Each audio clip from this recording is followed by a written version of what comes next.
sebabnya pada waktu Yesus menjadi manusia, dia harus menanggalkan kealahannya. Dia punya hak untuk memilih. Mau taat berarti mati di kayu salib, atau mengambil kembali kealahannya dan kembali ke surga. Shalom, salam hikmah tetap jadi berkat. Saya berharap teman-teman semua dalam keadaan yang baik dan sehat semua. Dalam part yang kedua ini teman-teman, saya masih mengkritisi Ibu Deborah ini dalam satu videonya, dan saya menjadikan dia dua bagian. Dan saya membahas yang pertama mengenai ilustrasinya dia tentang free will, dan saat ini saya akan membahas mengenai kesalahpahaman yang berikutnya mengenai kemanusiaan Yesus. Nah, sebelum itu mari kita nonton dulu videonya bersama-sama. Kalian hanya bisa diselamatkan pada waktu kalian menerima Yesus sebagai Tuhan dan Juru Selamat. Menjadikan Yesus Tuhan artinya meletakkan kehendak bebas kita di bawah kehendak Yesus. Selama kalian masih mempertahankan hak pilih, hak bebas saudara, maka sebenarnya yang menjadi Tuhan atas hidupmu bukan Tuhan, tetapi diri sendiri. Itu sebabnya firman Tuhan di dalam Matius 16 ayat 24 berkata, lalu Yesus berkata kepada murid-muridnya, setiap orang yang mengikut aku, ia harus menyangkal dirinya, memikul salibnya, dan mengikut aku. Memikul salib artinya, engkau menundukkan dirimu di bawah pemerintahan Kristus. Itu sebabnya pada waktu Yesus menjadi manusia, dia harus menanggalkan kealahannya, supaya dia bisa menundukkan dirinya di bawah pemerintahan Bapaknya. Itu sebabnya pada waktu Yesus menghadapi salib, apa yang Yesus katakan? Bapa, kalau boleh cawan ini lalu daripadaku. Tetapi bukan kehendakku yang jadi, tapi kehendakmu. Dia punya hak untuk memilih. Mau taat berarti mati di kayu salib, atau mengambil kembali kealahannya dan kembali ke surga. Tetapi pada waktu dia menyatakan dia tunduk kepada Bapaknya, artinya dia harus meletakkan hak dia, hak bebas dia, hak dia untuk memilih di bawah kehendak Bapaknya. Dari video itu kita bisa melihat ada sebuah kekeliruan di dalamnya, yang kalau kita mendetail secara alkitabiah atau secara teologi, itu adalah sebuah kekeliruan atau sebuah kesalahan yang kalau tidak hati-hati memang ini sangat berbahaya. Pentingnya kita belajar teologi, pentingnya kita belajar tentang kristologi, supaya ketika kita menyampaikan sesuatu, sekalipun di-create dengan bahasa yang lembut, dengan penampilan yang cantik, tapi kalau memang tidak mendidik, ini bisa salah, bisa sangat menyesatkan.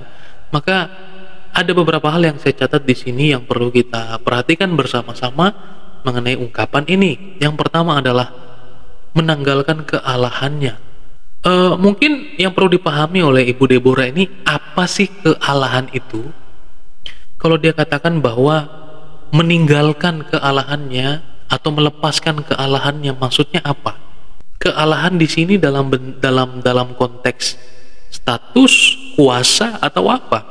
Itu perlu dijelaskan supaya dalam pendapat-pendapat berikutnya itu tidak salah.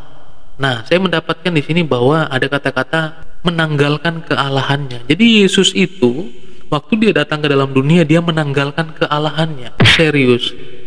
Kemudian dia berkata bahwa supaya bisa menundukkan diri, Yesus harus memilih menanggalkan kealahannya supaya dia menjadi manusia dan bisa taat. Ini kekeliruan yang berikutnya. Jadi supaya dia bisa taat kepada Bapa, kealahannya harus dikeluarkan dari dia, dan dia harus menjadi manusia, baru dia bisa taat. Kemudian yang ketiga, Yesus punya hak memilih. Taat berarti harus mati, atau mengambil kembali kealahannya dan kembali kepada Bapa. Serius, ini kacau. Secara teologi ini sangat kacau ya. Kira-kira belajar di mana sampai bisa seperti itu? Saya akan jelaskan dan saya akan bantu supaya teman-teman juga tercerahkan. Dan kalau teman-teman sependapat dan punya pendapat lain, Tolong tulis di kolom komentar. Nah, teman-teman, yang pertama, ayo kita belajar kristologi secara cepat saja. Yang pertama, Yesus. Yesus itu siapa sih? Yesus adalah Logos Allah. Dia adalah perkataan Allah yang satu dengan Allah. Demikian juga Roh Kudus yang adalah satu dengan Allah, karena dia adalah rohnya Allah. Jadi roh Allah itu adalah satu dengan Allah, firman-Nya, perkataannya juga satu di dalam Allah. Seperti saya, suara saya, dan wujud saya adalah satu di dalam saya. Roh saya adalah satu di dalam saya. Kalau roh saya tidak ada pada saya, maka saya pasti mati. Kalau perkataan saya tidak ada dalam diri saya pasti bisu. Itulah Tritunggal, sangat mudah untuk dipahami. Jadi Yesus Kristus itu adalah firman yang bersama-sama dengan Allah, yang ada di dalam diri Allah. Jadi dia yang keluar dari Allah tidak mungkin tidak Allah, pasti Allah. Dan dia adalah Yesus Kristus, firman Allah. Jadi itulah Tritunggal. Tidak sama namun satu, tidak dapat dipisahkan namun dapat dibedakan. Itulah Tritunggal. Nah, kemudian pada saat dia berinkarnasi di dalam daging atau manusia, Injil Yohanes, dia berinkarnasi, maka pada saat yang bersamaan itu muncullah istilah, yaitu keunikan Yesus Kristus. Dalam eksistensi Allah dalam manusia, jelas ini tidak biasa alias unik. Artinya, teman-teman, bahwa manusia yang di dalamnya ada eksistensinya sebagai manusia sekaligus ada kealahannya, itu unik dan tidak ada yang seperti itu di muka bumi ini, hanya Yesus. Maka itulah yang disebut dengan keunikan Yesus Kristus. Itu ada dalam kristologi. Itu sangat panjang sekali pembahasannya, saya singkat saja. Kemudian, karena itu tidak biasa bahwa ada manusia sekaligus Allah yang berdiam di dalamnya, sekaligus Allah. Jadi itu sangat tidak biasa. Itulah keunikan Yesus Kristus. Di dalam diri Yesus ada kemanusiaan dan kealahannya. Oleh karena itu dia mampu membuat mujizat, dia mengampuni dosa, dan dia melakukan apa yang Allah dalam perjanjian lama lakukan. Yesus juga lakukan itu. Kesembuhan, mujizat, berjalan di atas air, mengusir roh jahat, mengampuni dosa, itu semua adalah perbuatan Allah. Maka tidak dapat dipungkiri bahwa Yesus adalah Allah. Itulah iman Kristen. Oleh karena itu Filipi 2 ayat 6 dan 8 di sana menjelaskan bahwa walaupun dalam rupa Allah, tidak menganggap kesetaraan dengan Allah itu sebagai hak yang harus dipertahankan, melainkan mengosongkan dirinya sendiri dan mengambil rupa seorang hamba dan menjadi sama dengan manusia. Perlu dipahami bahwa Allah walaupun dalam rupa, ingat, justru di sana rupa yang ditonjolkan. Yesus menghadirkan dirinya sebagai manusia untuk menghapuskan dosa-dosa manusia supaya dapat mati, dapat disiksa. Karena tujuan Yesus datang ke dalam dunia adalah menyerahkan tubuhnya yang suci, yang kudus ini, daging yang tanpa dosa ini, supaya dapat menjadi korban yang layak untuk penghapusan dosa kita semua.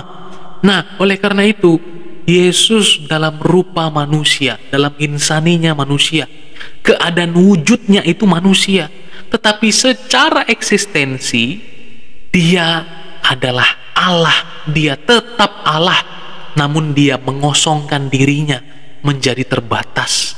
Artinya firman yang bersama-sama dengan Allah itu sudah pasti adalah Allah, tetapi dia memilih menjadi daging. Dia menjadi manusia untuk menyelamatkan manusia.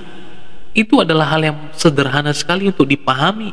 Jadi kealahannya tetap Allah, tetapi menambahkan sesuatu ke dalam dirinya, yaitu ada sisi kemanusiaan yang membuat daging itu bisa mati. Kalau tidak, bagaimana caranya Allah mati? Tidak akan mungkin bisa. Tapi daging itulah yang akan dibinasakan. Nah, oleh karena itu menjadi lucu pada saat Ibu Deborah ini berkata bahwa dia harus menanggalkan kealahannya supaya bisa taat kepada Allah. Loh, kalau hanya manusianya tok yang taat, manusia biasa juga bisa melakukan itu. Oleh karena itu butuh Allah sendiri yang sempurna di dalam melakukan karya keselamatan. Mohon maaf teman-teman, sedikit ada kesalahan teknis dengan suara yang ada di audio saya. Nah, saya lanjutkan bahwa Ibu Deborah Kristanto berkata bahwa Allah di dalam Yesus Kristus, dia harus meninggalkan kealahannya dulu baru bisa tunduk dan taat. Nah, maka ini kesalahan berpikir yang saya kira cukup bermasalah, sehingga konsekuensinya tadi bahwa selama Yesus ada di dalam dunia, dia bukan Tuhan dan bukan Allah. Maka ini sangat bertentangan dengan ayat Alkitab yang lain, bahwa kalau hanya butuh kemanusiaan supaya bisa taat, Roma 3:23 berkata, karena semua orang telah berbuat dosa dan telah kehilangan kemuliaan Allah.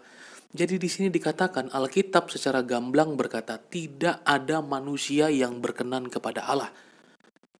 There is no one. Tidak ada satupun orang yang berkenan kepada Tuhan, kepada Allah.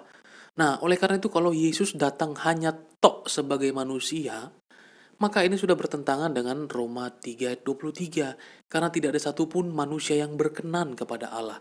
Sehingga hanya Tuhan Yesus, Allah, Firman, yang menjadi manusia, karena dia adalah Tuhan dan dia adalah Allah, maka dia satu-satunya orang, satu-satunya manusia yang bisa taat secara sempurna karena dia adalah Allah.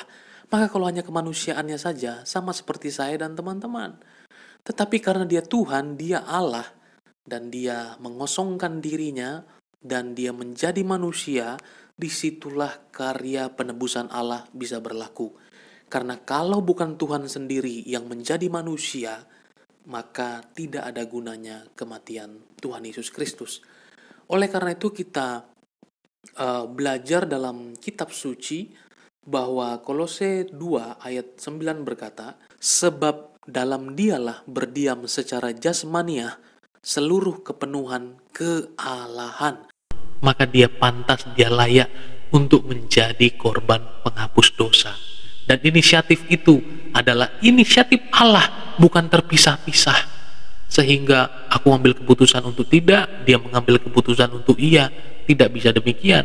Nah, oleh karena itu, ini yang perlu dipahami oleh Ibu Deborah, bahwa Yesus tidak mungkin meninggalkan kealahannya. Jadi waktu Yesus datang ke dalam dunia, dia menanggalkan kealahannya. Jadi sementara Yesus ada dalam dunia, berarti dia bukan Tuhan, dia bukan Allah. Itu konsekuensinya. Apakah itu benar? Apakah itu tepat? Dan saya rasa itu tidak tepat. Jadi waktu Yesus datang dalam rupa manusia, dia adalah Allah, dia adalah Tuhan dan Juru Selamat. Jadi dia sungguh-sungguh Allah, dia sungguh-sungguh manusia. Maka pesan saya melalui video ini adalah saya sedang tidak menjelek-jelekan siapapun, tetapi saya menyuguhkan kepada kita semua harus lebih kritis dan harus lebih hati-hati pada saat kita mendengar sebuah pengajaran. Rasul Paulus pun berkata bahwa jangan kita terjebak, kita tertipu dengan filsafat-filsafat atau pengetahuan-pengetahuan manusia yang tidak membawa kita kepada kebenaran. Justru ini memberikan kita penyimpangan-penyimpangan yang akhirnya kita tidak menemukan kebenaran. Oleh karena itu mungkin ini ada kesalahpahaman yang terjadi, dan saya melalui video ini sangat menginginkan supaya kita semua yang mendengar mendapatkan pencerahan dan mengerti bahwa Tuhan Yesus Kristus adalah Tuhan dan Allah selama dia ada di dalam dunia, dan selama dia sudah kembali kepada Bapa, dia tetap Allah dan dia tidak mungkin tidak Allah. Terima kasih teman-teman sudah menyaksikan video ini. Jangan lupa tinggalkan komentar kamu dan juga subscribe video ini agar menjadi berkat bagi banyak orang. God bless you, tetap jadi berkat, tetap berhikmat.